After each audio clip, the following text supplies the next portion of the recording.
reaction is explosive and can easily go wrong, so extreme caution and supervision is needed in performing this reaction.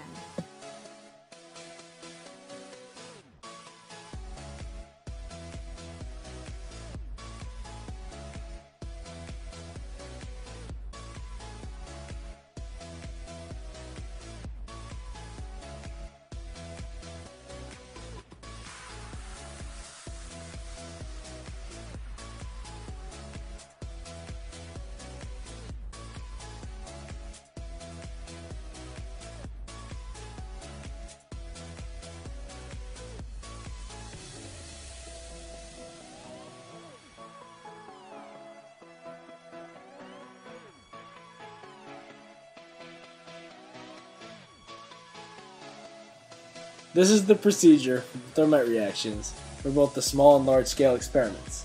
The difference in the small and large scale is that the amount of chemicals needed are different.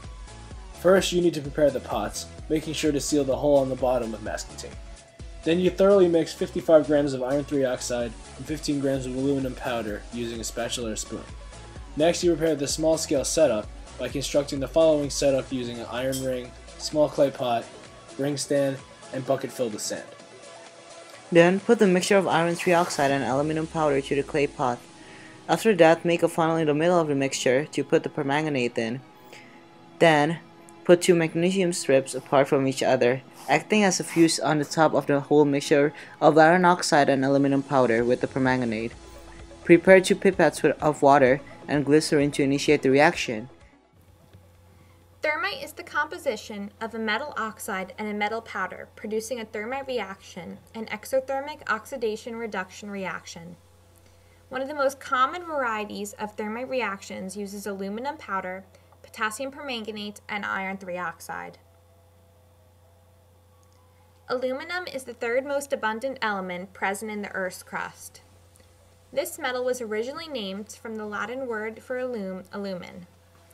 Aluminum has a high affinity to bind with oxygen and therefore is not found occurring naturally as an element, but rather in combined forms consisting of silicates and oxides.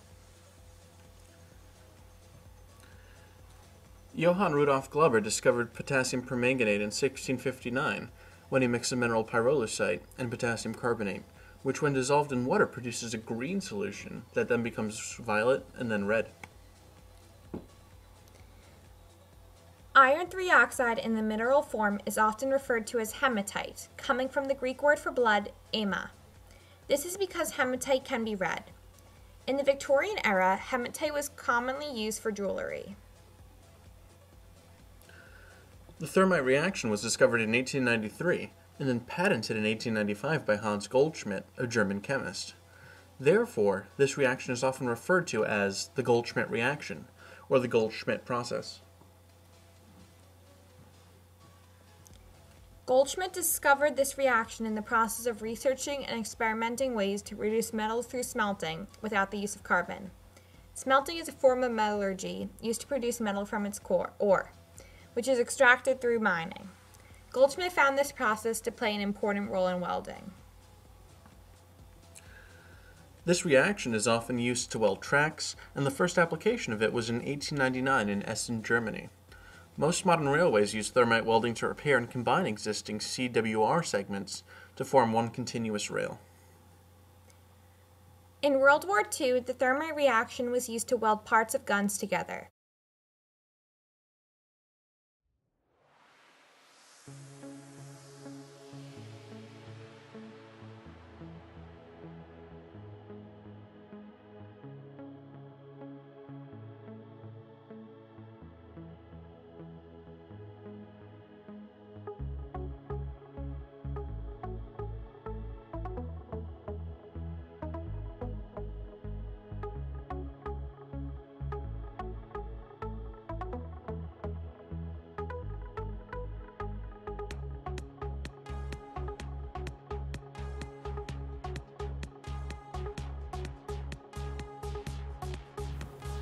We did a small-scale thermite reaction involving 55 grams of iron 3 oxide, 15 grams of aluminum powder, and 18 grams of potassium permanganate to make sure that our experiment would work and we could figure out any potential problems before doing the real experiment.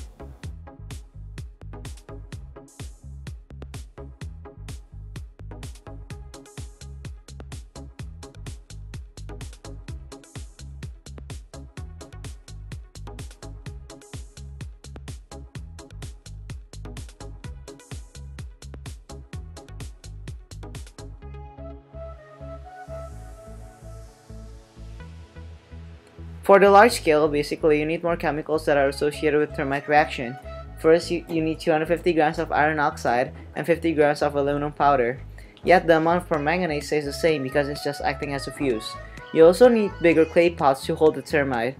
Finally, to see clearly the effects of molten iron has on solid matter, you can put aluminum baking pans in between the clay pots and the bucket filled with sand.